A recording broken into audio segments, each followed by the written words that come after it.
Welcome to Mash on This, Mashable's daily culture and entertainment show that gives you tomorrow's biggest news stories today.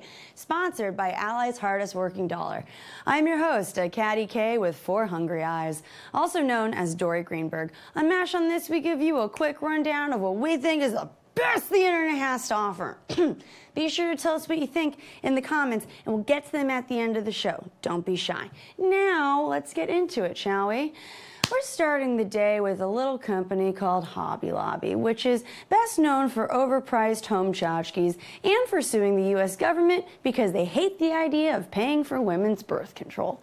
And for a family that really wants to evoke a sense of family values and morality, it's so weird that they keep finding themselves in the middle of scandals. And this most recent one is a doozy. The Department of Justice filed a lawsuit against Hobby Lobby after it was discovered that the retail chain smuggled thousands of ancient Iraqi artifacts into the U.S. This lawsuit is a result of a years-long federal investigation into Hobby Lobby's efforts to grow its private collection of historically significant cultural items. I know, right now you're asking yourself, why is Hobby Lobby looting ancient Iraqi artifacts? Well, it turns out that the chain's founder, David Green, loves the Bible so much that he's been working on opening an entire museum dedicated to the Bible and was willing to go against the Bible's teachings in order to make it happen. David Green, whose family privately owns all of Hobby Lobby, settled the lawsuit to the tune of $3 million and had to forfeit all of the smuggled historical items. But hey, at least they don't have to worry about keeping their female employees healthy, so I'm sure they're seeing this as a win. Woo!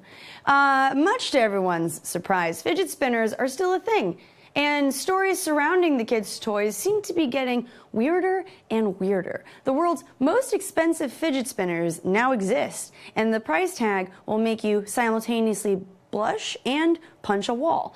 Made with 100 grams of solid gold, the most expensive fidget spinner in the world will cost you 13,000 pounds or roughly 16.8 thousand US dollars. There are also other pricey spinners, such as one covered in Swarovski crystals, and another with a carbon fiber skull etched into it. Maybe the weirdest part, though, is that it's made by a Russian luxury jeweler named Caviar, which has created pieces in the past that honor Vladimir Putin, among other Russian leaders. So, does this fidget spinner release show that Russians and Americans have more in common than we think? Or are they just trying to outdo us? What do you think? Let us know in the comments. For some people, the sport of tennis is their own personal hell, fraught with balls whizzing too close to their faces and awkward sunburns and judgment from old people who have more money than you. But tennis actually turned into a real-life horror movie recently when the Wimbledon Championship in London was invaded by flying ants. Apparently, this is a thing that happens when a new queen ant leaves the nest and starts a new colony, making all the other ants go insane. And it just so happened to go down in the middle of this championship tournament. Listen to what British player Joanna Konta had to say about contending with these flying buggers. You had a number of things to contend with, obviously a very good opponent, the heat, and then suddenly flying ants. Yeah, no, there was quite an army of flying ants, wasn't there? And I think I've definitely taken home a few as a souvenir in my belly and in my bags. I've definitely ate a few. You're so careful with your nutrition. I know, I really just try to get the real lean protein. She has a good sense of humor about it, but yeah, this kind of all sounds like a nightmare. And also, to be fair, people do eat bugs, sometimes even covered in chocolate. So if you accidentally eat one of these ants while playing the most important tennis match of your life, consider that Mother Nature's way of saying, honey, it looks like you could use a snack right now. Also, you have schmutz on your face. Also wear sunscreen.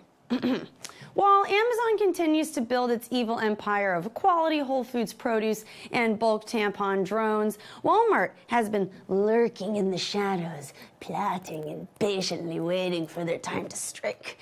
And they believe that time is now. Walmart has announced that it's building giant self-service kiosks in its stores that retrieve customers' online orders. The first of these kiosks appeared in Arkansas last year, and now the company is rolling them out to over 12 stores. These so-called pickup towers are massive, standing at least 16 feet tall and about 8 feet wide, and they hold tons of packages. To add fuel to the flame, Walmart also rolled out a pickup discount for customers that pick up their online purchases in store, which could save shoppers as much as $50 on a big ticket item like a TV. Will these pickup towers that spit out your stuff be enough to get you out of bed and into a store? Let us know in the comments. Oh, Rob Kardashian, the black sheep of the Kardashian clan, has finally put the nail in his own coffin. After fighting with the mother of his child, reality TV co-star Blac Chyna, Rob sought revenge on his ex by posting nude images of her on his social media. First, he posted them on Instagram, but when his account was disabled, likely for violating the platform's terms of service, he then turned to Twitter.